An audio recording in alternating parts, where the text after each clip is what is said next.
Hi guys, last எபிசோடில் பார்த்தீங்கன்னா first round எல்லாம் ஸ்டார்ட் ஆயிடுச்சு. எல்லாம் எக்ஸைட்டடாக போயிட்டுருக்காங்க. ஃபர்ஸ்ட் ரவுண்டே ஏதோ ஒரு இது மேலே சும்மா நடந்து போகணும், அவ்வளோதான் சிம்பிள் டாஸ்க்கு. அதில் எல்லாம் வரிசையாக போயிட்டுருக்க நம்ம ஹீரோயின் போரா பாருங்க. ஆரம்பமே அதிரடிக்கிற மாதிரி அது அப்படியே வளைஞ்சு போயிடுச்சு.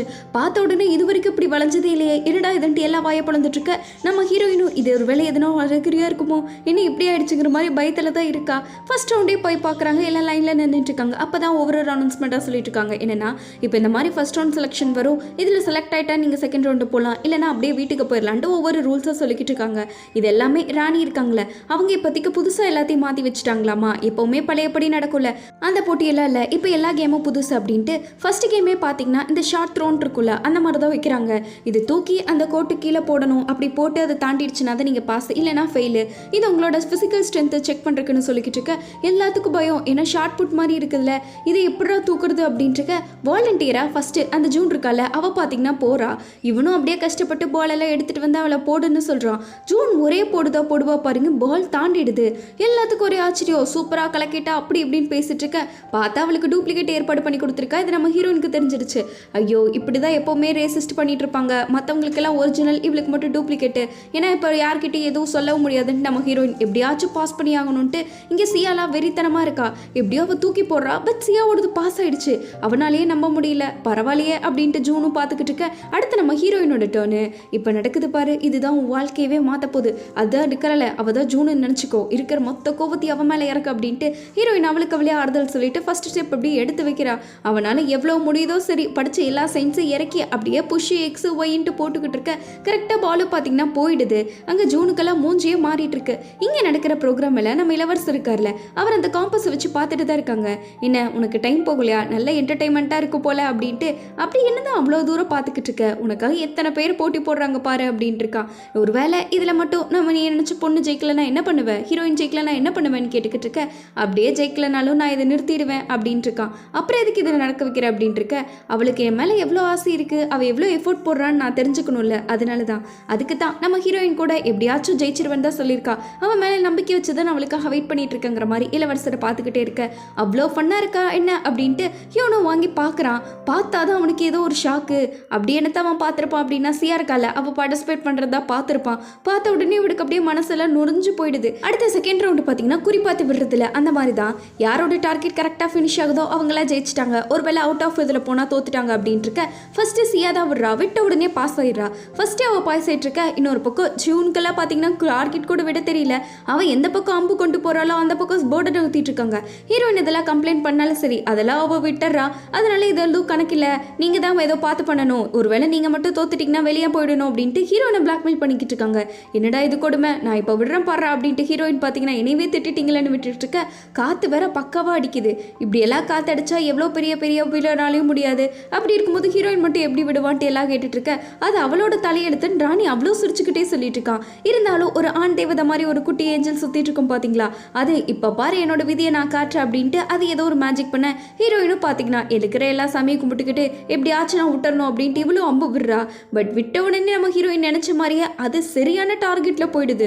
ஹீரோயின்கே ஆச்சரியம், என்னடா இது இவ்வளோ பெரிய வில்வித்தக்காரர்களான எனக்குள்ள இப்படியெல்லாம் சக்தி ஒளிஞ்சிட்டு இருக்கா அப்படின்ட்டு அவளே அவ்வளோ சந்தோஷத்தில் வந்துட்டு இருக்க. இன்னொரு பக்கம் எப்படியோ ஹீரோயினும் செலக்ட் ஆயிடுறா. இளவரசர் பார்த்தீங்கன்னா ஊருக்குள்ள எங்கேயோ சுத்திக்கிட்டு இருக்கான். இளவரசர் எதுக்கு சுத்திட்டு இருக்காருன்னா, அந்த ஃபாரினர் இருக்கான்ல, அவனை பத்தி எப்படியோ ஃபிளாஷ்பேக்ல செக் பண்ணணும். ஏன்னா அவனால தான் ஹீரோயினுக்கு எதனா பிரச்சனை வந்திருக்கும்ட்டு அவன் எங்க தங்கியிருக்கான், என்ன நல்லா பண்ணிட்டு இருக்கான்ட்டு டெய்லி வாட்ச் பண்ணிக்கிட்டு இருக்காங்க. இப்போ கூட நம்ம இளவரசர் அவனை ஃபாலோ பண்ணி தான் போயிட்டு இருக்காங்க. அவன் ஏதோ ஒரு இடத்துக்கு போயிட்டு இருக்க. இளவரசர் சத்தமே இல்லாமல் அங்கே போயிட்டு இருக்க. அவன் எங்கே போயிருப்பானா, ஹீரோயின் கூட வந்து ட்ரெஸ் வாங்க வந்திருப்பான்ல, அவன் கிட்ட தான் வாங்க போயிருப்பான். பட் அவரே இவன் இவ்வளோ கொரியன் நல்லா பேசுகிறான், அன்னைக்கு நடிச்சிட்டு இருந்தானேங்கிற மாதிரி ஆச்சரியப்பட்டு போய் நின்றுட்டு இருக்க. இளவரசரும் பின்னாடியே போய் பார்க்குறாரு. அப்போ தான் அவன் ட்ரெஸ் சேஞ்ச் பண்ணும்போது அவன் முதுகில் ஏதோ ஒரு சிம்பிள் இருக்கிறத பார்க்குறாரு. என்னடா இது, இதுக்குள்ளே ஏதோ சம்மந்தம் இருக்குமோன்ட்டு இளவரசருக்கு டவுட் ஆயிடுது. உடனே பார்த்தீங்கன்னா அவர் ட்ரெஸ் மாற்றிட்டு இருப்பான்ல, அந்த ரூமை லாக் போட்டுட்டு அவர் அவனோட இடத்துக்கு போய் பார்த்துக்கிட்டு இருக்க. அங்கே உள்ளே போய் பார்த்தா தான் தெரியுது அவன் கொண்டு வந்தது ஒரே ஒரு சின்ன பேக்கு தான். அதுக்குள்ளே ஒரே ஒரு டப்பா தான் இருக்குது. அந்த டப்பாவில் இருக்க லோஷனை மோந்து பார்த்தா அப்படி ஒரு வாசம் வருது. இளவரசருக்கு டவுட் ஆகி கன்ஃபார்மே ஆகிடுது. ஏன்னா அந்த சிம்பிள் அங்கேயும் இருக்குது. அடுத்து தேர்ட் ரவுண்ட் கொண்டு வராங்க. என்னன்னா இந்த மாதிரி பாத்திரத்தெல்லாம் எடுத்துட்டு போகும்போது யாருமே எதையும் கிட்டக்கூடாது, அப்படி கொட்டிட்டாங்கன்னா அவங்க அவுட்டுங்கிற மாதிரி சொல்லிக்கிட்டு இருக்க வழக்கம் போல ஜூன் இருக்கால அவளுக்கு ஒரு ஃபேக்கான செட்டப்பை ரெடி பண்ணி கொடுத்துட்டாங்க. எப்படி கீழே போட்டாலும் ஒட்டாத மாதிரி அப்படியே அட்டாச்சா அவளுக்கு இருக்கும். மற்றவங்க எல்லாத்துக்கும் அப்படியே பார்த்து மெதுவாக எடுத்துட்டு போயிட்டு இருக்க நம்ம ஹீரோயின் எல்லாம் தடுமாறிக்கிட்டு இருக்கா. சியா தான் ஏதோ கொஞ்சம் கொஞ்சமாக மோட்டிவேட் பண்ணிட்டு இருக்கா. அங்கே போகிற வழியில பல பொண்ணுங்களுக்கு பாத்திரம் அதுவாக விழுந்துருது. ஆனால் நம்ம ஹீரோயின் பார்த்தீங்கன்னா பல படியெல்லாம் ஏறி இருப்போம். அந்த பயிற்சி எல்லாத்தையும் மனசில் வாங்கிட்டு இவ அப்படியே படிப்படியாக போயிட்டு இருக்க சியாவும் அப்படியே பின்னாடி ஃபாலோ பண்ணி ஸ்டெப் பை ஸ்டெப்பாக வந்துட்டு இருக்காங்க.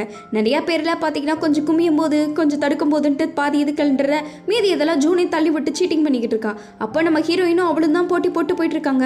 அப்போ கூட பார்த்தீங்கன்னா ஹீரோயினை தட்டி விட்டுறா. ஆனால் நம்ம ஹீரோயின் ஆல்ரெடி எக்ஸ்பீரியன்ஸில் இதெல்லாம் பண்ணியிருப்பா, ஸ்பைடர்மேன் சைட்டிகள் எல்லாம் அதே மாதிரியா பண்ணி எப்படியோ கீழே விழுகாம காப்பாற்றி எப்படியோ தடுமாறி ஜூனுக்கு ஈக்குவலாக கொண்டு வந்துக்கிட்டு இருக்க 2 பேரும் கொண்டு வந்துட்டாங்க.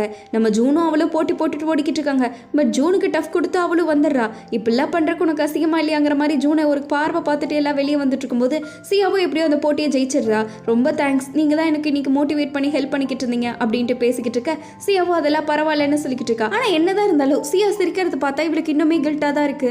உன்னோட வாழ்க்கையை நான் எடுத்துக்கிறதுக்கு இப்படி ஓடி போட்டுட்டு இருக்கேன், ஆனால் அது தெரியாமல் நீ சிரிச்சுட்டு இருக்கேங்கிற மாதிரி சியாவை பார்த்துக்கிட்டு இருக்க. அவள் இன்னைக்கு நீங்கள் என் கூட இருந்தீங்க, அதனால ரொம்ப தேங்க்ஸ், நீங்கள் இவ்வளோ சோகமாக இருக்கீங்க அப்படின்ட்டு இருக்காங்க.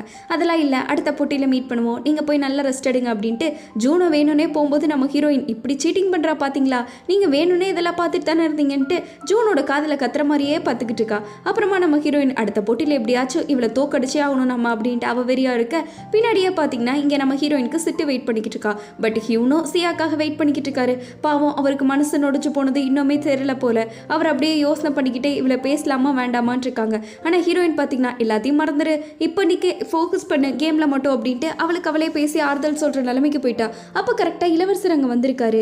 வந்த உடனே ஹீரோயின்ட்ட இன்னைக்கு எப்படி பண்ணேன்னு இருக்க அவன் நடந்த எல்லா விஷயத்தையும் சொல்லிட்டு இருக்கா. ஜூனுக்கு இந்த மாதிரி ஃபேவராக பண்ணிக்கிட்டு இருக்காங்க, நான் எப்படி ஜெயிக்க போறேன்னு தெரியல, என்னால் முடிஞ்ச பெஸ்ட்டு நான் கொடுத்துட்டு இருக்கேன்னு சொல்ல, நீ ஜெயிக்கிற வேலையை மட்டும் பாரு, மீதி எல்லாம் நான் பார்த்துக்கிறேன். இளவரசர் அவ்வளோ நம்பிக்கையாக பேசுகிறாங்க, நீ மட்டும் என் கூட இரு, எனக்கு அதுவே போதும், இன்னும் நான் எப்படியாச்சும் நல்லா பார்த்துப்பேங்கிற மாதிரி அவர் ரொமான்ஸ் எல்லாம் விட்டுட்டு எப்படியோ கொஞ்சம் பார்த்துரு, நடக்கிற எல்லாத்தையும் போட்டு ஒரி பண்ணிக்காத, நான் உன் கூட தான் இருப்பேன்ட்டு அவர் பிளஷிங் எல்லாம் கொடுத்துட்டு போக இவளுக்கு நான் அவ்வளோ சந்தோஷம். அப்படியே இளவரசர் போகிறத பார்த்து பிளஷ் ஆகி சிரிச்சிட்டு இருக்கா.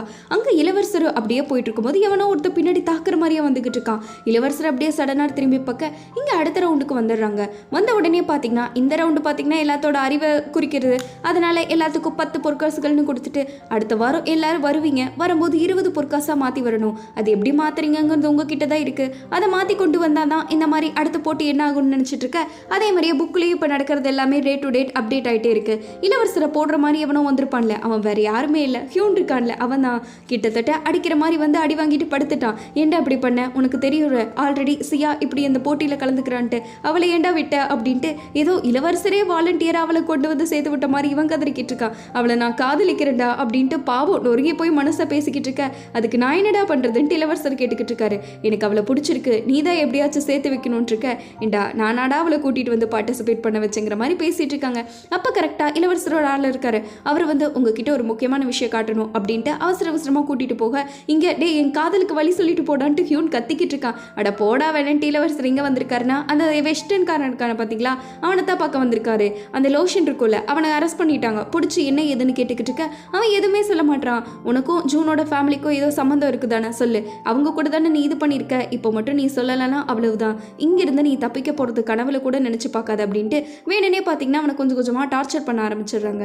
அவனும் இப்போ நீ உண்மையை சொல்கிற வரைக்கும் உனக்கு இது நடந்துட்டு தான் இருக்க போதுன்ட்டு அவன் கிட்ட இருந்து உண்மையை வாங்கலான்ட்டு நல்லா பக்காவாக பிளான் போட்டுக்கிட்டு இருக்கேன். ஜூனோட வீட்டுக்கு போனதை பற்றி இவனும் விசாரிச்சிருக்கான். அதே மாதிரி அவங்களும் பேசியிருக்காங்கிற மாதிரி இன்ஃபர்மேஷன் வந்திருக்குன்ட்டு சொல்லிக்கிட்டு இருக்க நம்ம ஹீரோயினுக்கு பார்த்தீங்கன்னா பெரிய தலைவலி. எப்படா 10 பொற்காசு 20 மாத்துறது, பணம் என்ன பணமரத்துலையா காய்க்குது, போய் பிடிச்சிட்டு வந்து கொடுக்குறதுன்ட்டு இவ புலம்பிக்கிட்டு இருக்க. சிட்டெல்லாம் பார்த்தீங்கன்னா எக்ஸைட்மெண்ட்டாக வெயிட் பண்ணிட்டு இருக்கா. உன்ன மாதிரியே நான் இருந்திருக்கலாம், இப்போ 10 20 மாற்றணும், என்ன பண்ணுறதுன்னு எனக்கு தெரியல அப்படின்ட்டு ஹீரோயின் புலம்பிட்டு இருக்க. அதெல்லாம் விடுங்க பார்த்துக்கலான்ட்டு சிட்டு சொல்லிக்கிட்டு இருக்கா. இருந்தாலும் நம்ம ஹீரோயினுக்கு பார்த்தீங்கன்னா அப்பலையா இருந்து யாரோ ஒருத்தவங்க இவளை ஃபாலோ பண்ணிட்டு இருக்கிற மாதிரியே இருக்கும். கண்டிப்பாக இது அவரோட வேலையாக தான் இருக்கும்ட்டு நம்ம ஹீரோயின் சொல்லிக்கிட்டு இருக்க. இளவரசர் இருக்கார்ல அவர் தான் அவரோட ஆள் அனுப்பி நம்ம ஹீரோயின் மேலே ஃபோக்கஸ் வச்சுக்க சொல்லிடுறான். ஏன்னா அந்த வெஸ்டர்ன்கார மறுபடியும் எதுவும் பண்ணக்கூடாது அப்படின்ட்டு. ஹீரோயின் அப்படின்னா உங்கள் இளவரசரையே வந்து என்ன பாதுகாக்க சொல்லலாம்னு கேட்டுக்கிட்டு இருக்க. இவன் ஆல்ரெடி நம்ம ஹீரோயின் பல டைம் பார்த்துருப்பா, இவன் எங்கே போனாலும் பின்னாடியே வந்து நின்றுக்கிட்டு இருப்பான். உங்கள் இளவரசர் இப்போ எங்கே போயிருக்காரு, என்னை விட முக்கியமான வேலையெல்லாம் வந்துருச்சேன்ட்டு இவ கத்திக்கிட்டு இருக்க. அப்படியெல்லாம் இல்லை, நான் உங்களை பாதுகாக்க போகிறேன் அப்படின்ட்டு இருக்கான். ஹீரோயின் அதெல்லாம் தேவையில்லை, நீ கிளம்பு அப்படின்ட்டு இருக்க. அவன் பார்த்தீங்கன்னா இளவரசரோட கட்டளை நான் மீற முடியாது, உங்களுக்கு உங்களுக்கு நான் உடன் இருப்பேன், உங்களுக்கு நான் பாதுகாப்பாக இருப்பேன்ட்டு இருக்கிற சாமானத்தை எல்லாம் கீழே தள்ளி விட்டுக்கிட்டு இருக்கான். நம்ம ஹீரோயின் பார்த்தீங்கன்னா, ஏண்டா நீ என்னால் எனக்கு பெரிய பெண்ணை தான் போல, உன்னை கூட இல்லைனா கூட நான் பாதுகாப்பாக இருக்க போலன்ட்டு சரி நானே ஹெல்ப் பண்ணுறங்கிற மாதிரி நம்ம ஹீரோயின் அவங்களுக்கு ஹெல்ப் பண்ணலான்னு ட்ரை பண்ணிக்கிட்டு இருக்கா. 3 பேர் கீழே விழுந்துருக்கோல, அத்தனை சாமானத்தையும் படிப்படியாக எடுத்து வச்சுக்கிட்டு இருக்க. கடைக்காரனா கழுவி ஊற்றிட்டு இருக்காரு. ஊருக்குள்ளே வளர்ச்சி போயிட்டு இருக்கு, நீ என்னடா என் உயிரை வந்து காலங்காத்தில் வாங்கிட்டு இருக்க அப்படின்ட்டு. ஜூனுக்கு பார்த்தீங்கன்னா வீட்டுக்குள்ளே யோசிச்சு தலைவலிக்குதுன்னு பார்த்தா இருக்கிற எல்லாத்தையும் கூப்பிட்டு இதை நான் 10 காசாக மாற்றி ஆகணும், அதுக்கு எதனா சொல்லுங்க, உங்களுக்கு இல்லாத அறிவா சொல்லுங்க, யோசிங்கடா, மூளையை வச்சு யோசிங்கடான்ட்டு இருக்கிற எல்லாத்தையும் கொடுத்து வற்படுத்தி மூளையை வாங்கிட்டு இருக்கா. இப்போ மட்டும் நீங்கள் சொல்லலைன்னா எல்லாத்தையும் வேலையை விட்டு தூக்கிடுவேன் பார்த்துக்கங்கன்ட்டு அவள் எல்லாத்தையும் மிரட்டி அடுத்து எப்படா பண்ணலான்ட்டு ஐடியாவை மூளையை போட்டு கசக்கி யோசிச்சுட்டு இருக்க. எப்படியாச்சும் இளவரசர் அடைஞ்சே தீரணுன்ட்டு இவளுக்கு மட்டும்தான் ஒரே விரியம் இருக்கு, எப்படியாச்சும் நான் பண்ணியே தீருவேன், அந்த ஹீரோயினை மட்டும் ஜெயிக்கவே விட மாட்டேன்ட்டு இவ அவ்வளோ டாக்ஸிக்காக சுற்றிட்டு இருக்கா. இன்னொரு பக்கம் ஹீரோயின் ஜாலியாக சாப்பிட்டு ரோட்டில் சுற்றிக்கிட்டு இருக்கா. அப்போ கரெக்டாக அந்த இடத்துக்கு இளவரசரை பார்த்துருக்கா. பட் இளவரசர் இவரை பார்க்காம வேற எங்கேயோ போயிட்டு இருக்காங்க. திரும்பி வரக்குள்ள ஆரக்கானோ எங்கடா இவரு போனாருன்னு நம்ம ஹீரோயின் தேடிட்டு இருக்க.